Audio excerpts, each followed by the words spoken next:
Hello and welcome. My name is Victor Gijsbers and I teach philosophy at Leiden University in the Netherlands.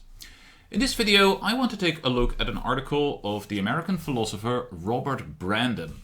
It's an article from 2004.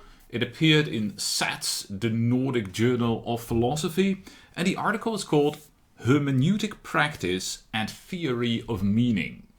So in this article, Brandom is going to talk about two very broad traditions in 20th, 21st century, maybe even 19th century philosophy.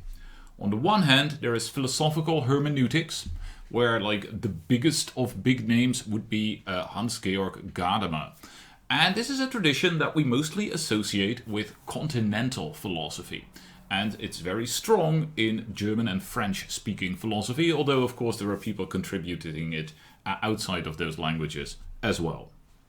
On the other hand, this idea of a philosophical theory of meaning is something we associate more strongly with analytic philosophy, with philosophy in the Anglo-Saxon world in English, where there would be big names like Russell and Wittgenstein, I suppose, and later on people like Carnap and Davidson and Dummett and a lot of other philosophers in this analytic tradition, including Brandom.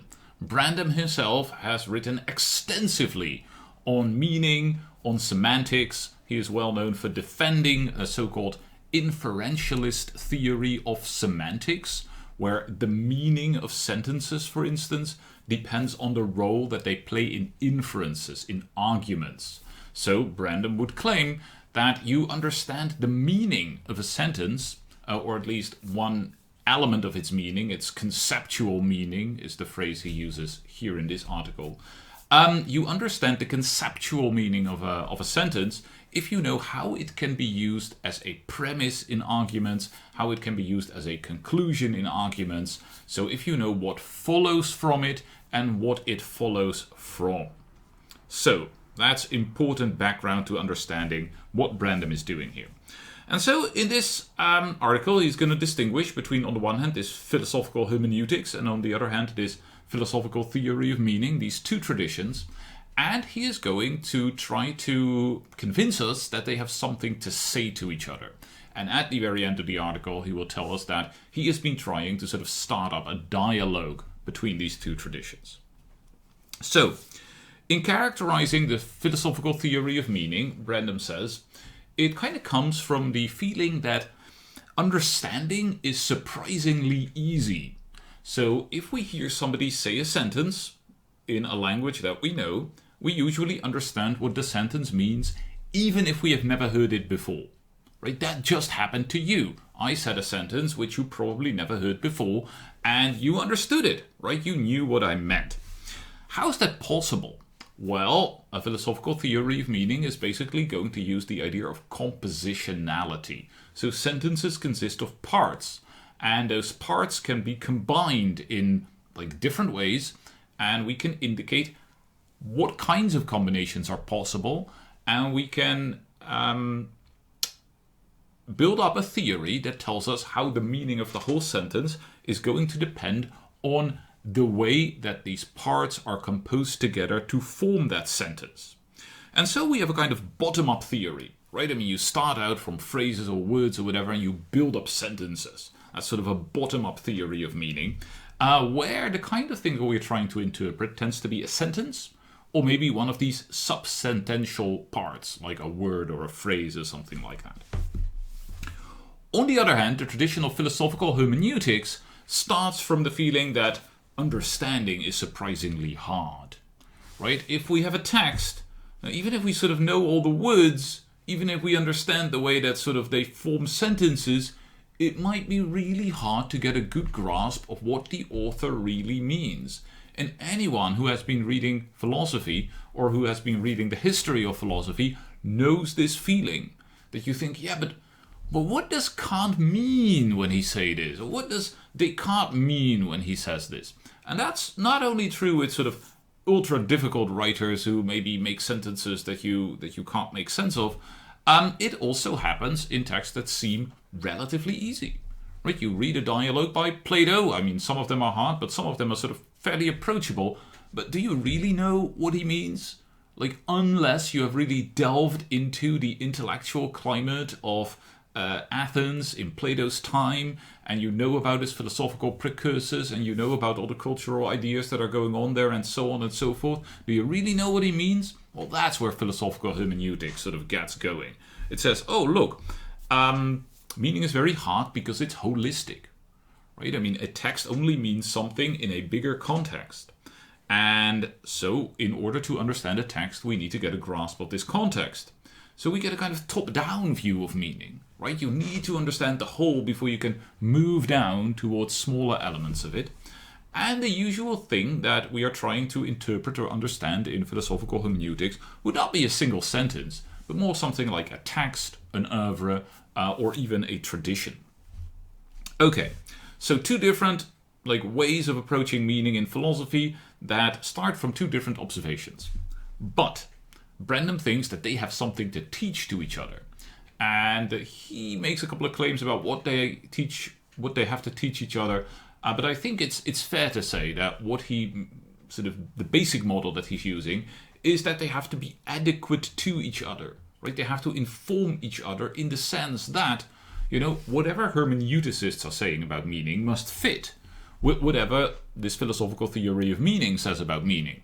Right? It had better be the case that if the hermeneuticists tell us that meaning is contextual and open-ended and so on, then there are things in the theory of meaning that make this possible. It had better be for the sake of both of these stories, right? I mean, what we tell about sort of the base level of language and what we tell about the way that language gets caught up in traditions and context had better fit each other. So, having said that, Brandom now points out that there are certain ideas, as well as maybe certain puzzles, that these traditions already share. So one of the things that both of these traditions talk about is they talk about meaning, as I've done a couple of times, and they talk about context. I mean, they're both very much aware that something has a meaning in a particular context. What a word means depends on the sentence. What a sentence means depends on the other sentences out there. What a text means can also depend on a bigger context. And that means that they both run up against a kind of problem, because context seems to be very open-ended. I mean, there could be many, many different contexts. In any act of interpretation, you might be sort of generating a new context. Does that mean that when we interpret, we can just give any interpretation, whatever, like anything goes? Because, context is so open-ended, so the text itself doesn't really constrain our interpretation. I mean, that would be bad. I mean, it wouldn't really be interpreting if we are just sort of making something up, right? On the other hand, it also seems extremely implausible to say that it's the text itself that has one meaning that you can just find by checking out the text. That doesn't seem to be right either.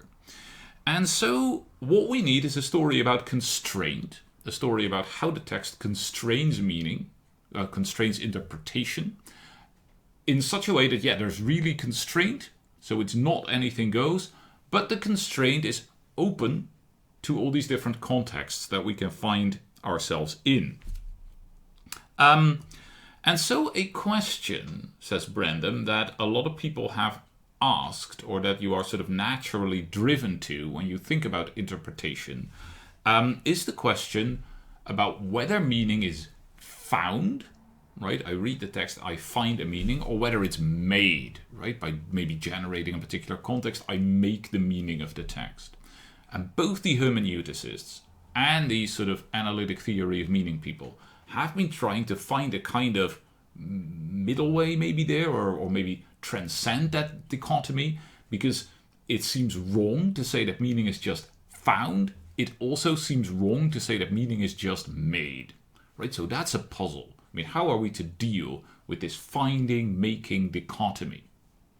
Well, that's one of the things that Brandom wants to talk about in the article. What do we need to do with the finding versus making dichotomy? Okay, now Brandom is going to use his own ideas when he talks about theory of meaning, right? He's going to use his own inferentialist semantics to talk about theory of meaning. When he talks about philosophical hermeneutics, he's going to take the ideas of Gadamer. I already mentioned Gadamer as like the most famous philosophical author in this hermeneutic tradition. And Brandom in his text suggests that there are certain ideas of Gadamer, which he calls Gadamerian platitudes, that have become so widely accepted that they now kind of feel like platitudes, like things that are obviously true. So, for instance, Gadamer tells us that meaning emerges in a dialogue, in which the text is one of the players, but there are other players, like the interpreter, but also other texts and other contextual factors. Gadamer tells us that meaning is contextual. Gadamer tells us that interpretation is open-ended, in the sense that we can always sort of get new pieces of context. And in fact, we will get new context as time moves on. Right? I mean, 100 years from now, the context in which Descartes is read is not going to be the same as the context in which we read Descartes now. And so, interpretation in that sense has to go on. We can't sort of finish interpretation. It's open-ended. And if we want to be good interpreters, we have to understand this open-endedness and the fact that there are these different contexts that lead to different readings. And being a good interpreter is not so much finding the one right reading. It's more a skill about, being able to handle these different readings, weighing them against each other, maybe bringing them into contact with each other, and so on and so forth. And so we get a kind of pluralism also. Right? There are different interpretations, and that's fine. And we have to have a certain facility, not only in making those interpretations or judging their worth, but also in sort of interacting with these different interpretations and making them interact, maybe. Okay, so these are Gadamerian platitudes, and what Brandom wants, he's not going to discuss them in that much detail, and he's not going to give us Gadamer's arguments. What he wants is he wants to show, basically, that his own theory of meaning, his inferentialist semantics, underwrites those Gadamerian platitudes, right? It helps us understand what those Gadamerian platitudes mean, what they look like in practice, and why they are true. And so conversely, I suppose, it shows that his own theory of meaning would be adequate, at least to these facts about interpretation. So, in a large part of the article, the part that we come to now and which runs almost all the way to the end, Brandom is going to discuss several ways of interpretation. And those several ways of interpretation correspond to different ways of doing intellectual history.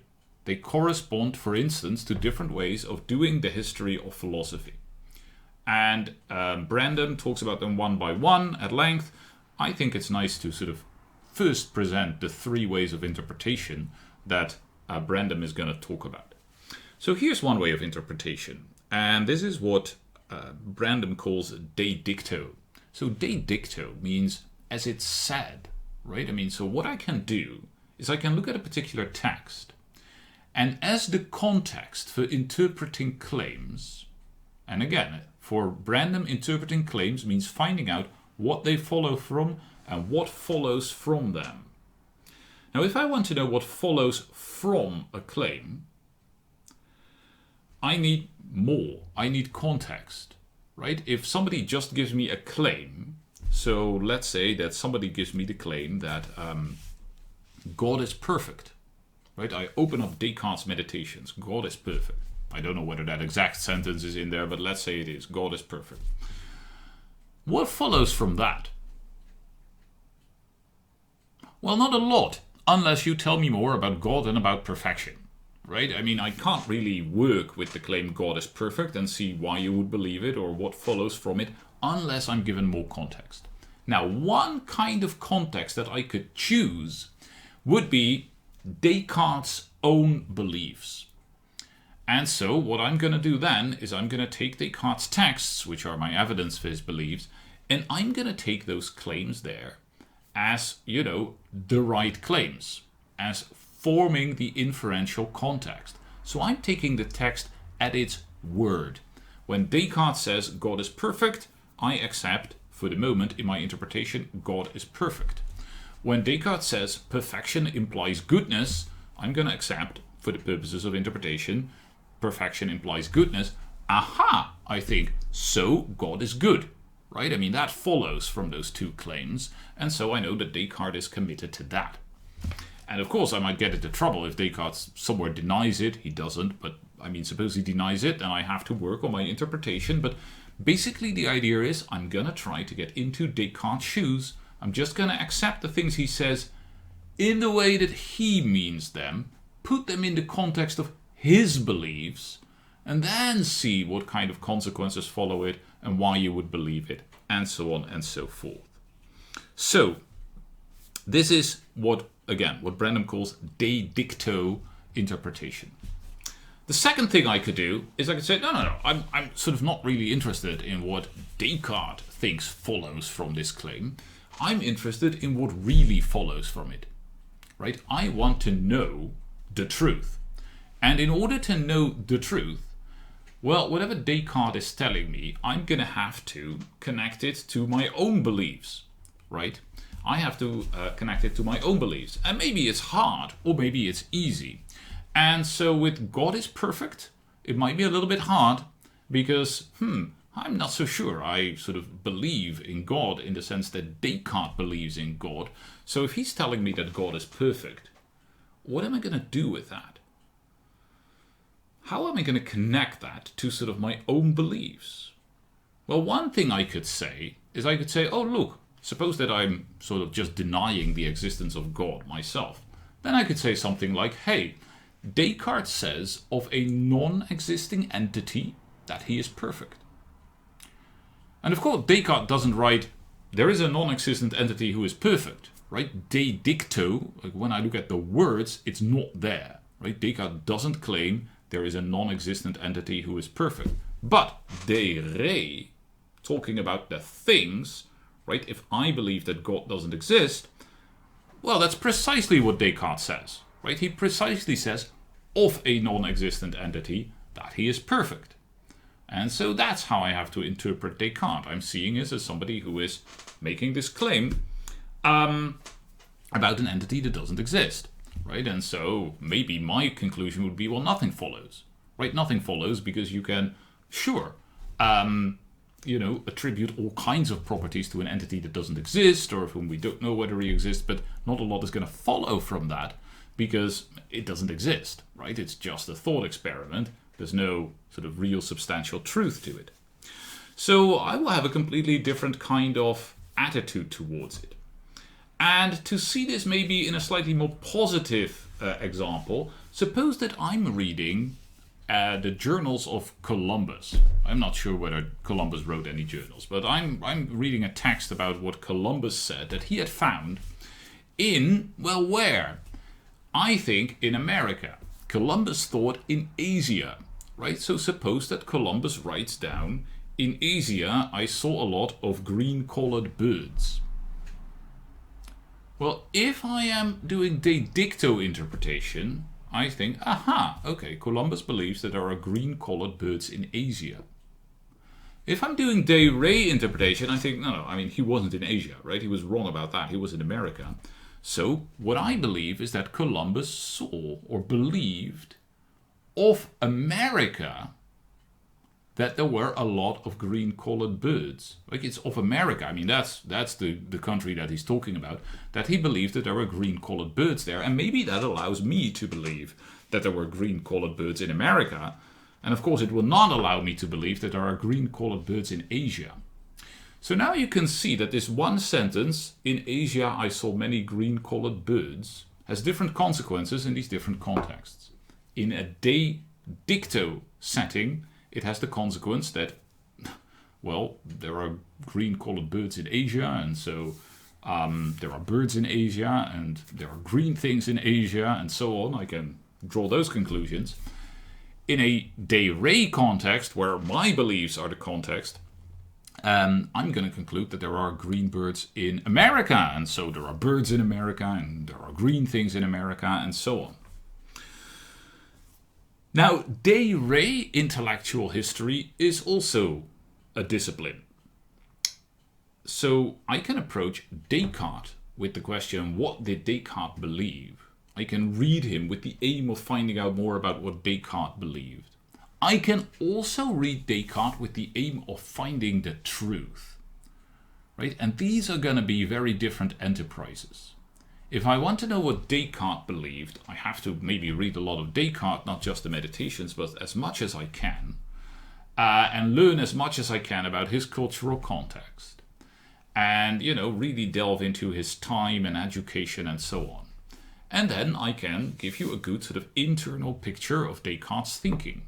And that, Brandom says, is a perfect way of doing intellectual history. It's great that there are people doing it. It's fairly popular nowadays among historians of philosophy. Great enterprise. But of course it's also fine, Brandom is going to say, to read Descartes with the aim of finding out about the truth. Right? I mean, maybe I want to read Descartes because I want to know more about God, or I want to know more about matter, or I want to know more about what it means for us to be finite. Oh, and now it's, I'm going to approach this text in a very different way. I read Descartes' arguments. I wonder, well, what parts of them do I believe? Right? Why should I believe them? What follows from them? Like, when he says things that seem right, so maybe I get convinced by his claim that I couldn't think of myself as an imperfect being who might be wrong if I didn't have the idea of a perfect being who must be right. Right? Maybe I accept that. Then I think, okay, what follows from that? Right? Does it follow that God exists? Or does it follow that I sort of need an idea of God? Or does it follow that, this is a question now for me, in a sense, right? Not about what Descartes thought followed from it, but what I think follows from it. So, also a good discipline. There's a de dicto approach to intellectual history. There's a de re approach to intellectual history. In both cases, we are basically doing inferentialist semantics of the kind that Brandom thinks is good, right? If we want to interpret a text, we need to know what follows from what. But context matters. A claim only has consequences or reasons in a context. And the context could be the beliefs of Descartes. The context could also be my beliefs. Or, here's a third thing, the context could be the tradition. Right? I could think about the tradition of great philosophers. I could think that the real way, or maybe I couldn't think that the real way, one way to approach the text of Descartes, a way that I can choose, is I can try to get him into contact with his predecessors and his successors. And now I'm going to look at his view and I'm going to say, well, what follows from this? Well, look, this is what other people were doing, or what people had been doing. And they concluded this and that, but Descartes can no longer conclude that. He now has to conclude this other thing, but then surely it follows that. And we get into a kind of problem. And this is a problem that we're going to see reappear in that and that and that philosopher. And they make these and these discoveries about it, which means that Descartes, without knowing it, was actually committed to such and such. Right? So I'm just giving an example. Kant is going to claim, or we can at least read him as claiming, that when Descartes says that all ideas are in our mind, and that's what we see, what we perceive are ideas in our mind, with that he makes it impossible for ideas to even seem to be about an independent reality. That's not what Descartes thinks, right? Descartes thinks that when he posits like these ideas in my mind and claims that that's what I perceive, he still thinks that they seem to be about an external world, and he wonders whether he's being deceived or not. Kant would seem to be saying that no. If these ideas really just are things in your head, if that's just what they are, how could they seem to be anything else, right? That doesn't even seem to make sense. And so we could say, hey, Descartes is committed to this claim that we are actually not in touch with the world at all, that we can't be in touch with the world. Look, that's what the tradition shows that Descartes is committed to, even though he doesn't know it. Right? I could try to make that kind of story. And that's also fine.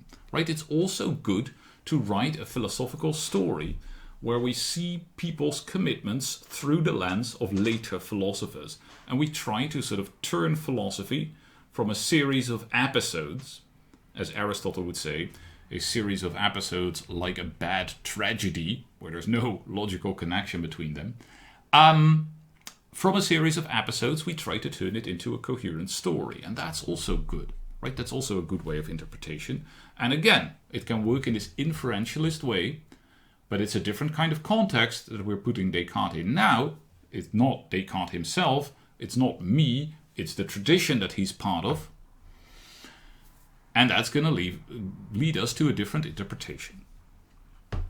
Okay, a different interpretation, but not an interpretation of a different thing. Right? We're still talking about Descartes' beliefs. They're the same beliefs, but in different contexts, they take on a different meaning, a different shape, a different guise. So, what does that mean? Well, let's go back to the original puzzle. The puzzle that we didn't really know whether interpretation was more making or more finding or kind of both. I mean, what do we do? Do we make meaning? Do we find it in the text? Well, says Brandom, here's the story that I've been telling you. Here's the story that my theory of meaning has been telling you. What we make is the context, right? You decide how to approach this text by Descartes. Do you want to do de dicto intellectual history, delving into Descartes' own thinking? Do you want to do de re intellectual history, trying to find out what is true? Do you want to do de traditione intellectual history, finding out about the logical, coherent story that you can tell of the development of modern European philosophy? Or do you do something else, right? I mean, there are many other ways, I suppose, to use Descartes' text here. Well, that's something that you make, this context. But once you've made it, once you've chosen a context, there's going to be objectively true claims about what follows from what. Right? If you take up Descartes' own beliefs, then from God is perfect, it is just going to follow that, well, actually it's going to follow that there's only one God and that he exists. If you take up his other commitments in the Meditations, that is going to follow. If you don't do that, or if you take a different context, other things are going to follow. But if you take this context, then this just objectively follows. Right? So there is making of the context, and then once the context has been made, there is finding of the meanings. So we have both. We have kind of transcended this dualism or sort of this dichotomy of making and finding, because always both of them are at play. A making of the context and a finding of the meaning. And I suppose in a sort of Gadamerian theme, we could say, look, if we zoom in on this context, then of course we don't find that ready-made. I mean, that too we get through an act of interpretation where there was already making and finding, and that was already making and finding before that, and so on. And so in this way, Brandom believes that his theory of meaning fits what he had called the Gadamerian platitudes. The idea of pluralism, the idea of context, the idea of the open-endedness of context, because you can, first of all, pick different traditions or enlarge the tradition in which you place Descartes, have different beliefs, have different ideas about what Descartes believed, different sources and so on. I mean, we get this same open-endedness where there could always be new contexts in which we can find out about inferential relations. So he thinks his own theory of meaning fits these Gadamerian platitudes. And then there's one other Gadamerian claim that he wants to talk about, and that is the idea from Gadamer that interpretation is a kind of dialogue. So interpretation is it's happening, it's a process, it's a kind of dialogue that's happening between you, the text, and the context maybe. I mean, we are talking to the text, and we're getting texts to talk to each other, and meaning is sort of generated or happens through that kind of dialogue. Well, that's actually also, Brandom says, what I am claiming in my own books about this inferentialist semantics. That if you understand conceptual content, well, what it means is that you have this facility of navigating perspectives. Right? In order to know what God is perfect really means, you need to put it not in one context, but you need to see it in many contexts, right? You need to see what follows from it in all these different circumstances. And then you start to enrich your sort of grasp of what these claims actually mean. So when we talk with a tradition, which is something that Gadamer would think is a very important element of interpretation. We try to get into dialogue with this tradition. What we are doing, Brandom says, is we're using the tradition in the sense that we are using these texts, and we're using maybe also these contexts sometimes that we find to draw out the consequences, right? I have the text, I find maybe a context like other texts, and I use those other texts to draw consequences out of the claims in the first text. So that's how I'm in dialogue with the tradition. But I'm also sort of using this in order to think through, because I'm also sort of bringing in my own de re context, my own thinking, and sort of wondering all the time whether I have to change it, whether things that I draw from the texts have to be accepted by me, so I change my beliefs, or whether my beliefs cast another light on the text so that we have to think about that in a different way. So yeah, he says, when you think about how these inferences actually work, how we actually navigate these different contexts and perspectives, my theory leads to the same kind of story that we already found in Gadamer.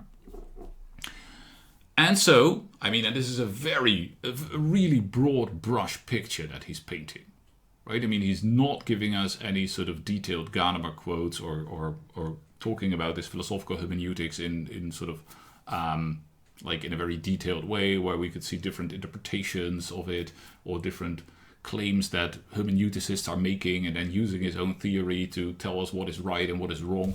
What he's doing is he is sort of giving us this broad brush picture that has to convince us that, hey, there can be an interesting dialogue between, on the one hand, this sort of really technical bottom-up work that people like Brandom have been doing in a tradition that goes back to Davidson and Carnap and Russell and so on, Frege. And on the other hand, this seemingly very different tradition where people like Heidegger and Gadamer and Derrida might be engaging in thinking about how to interpret texts, how to interpret traditions, how to be in a tradition, and so on. So, he says, interpretation is dialogue. And what I've been trying to do is I've been taking these two traditions in philosophy and I've been trying to start up a dialogue between them.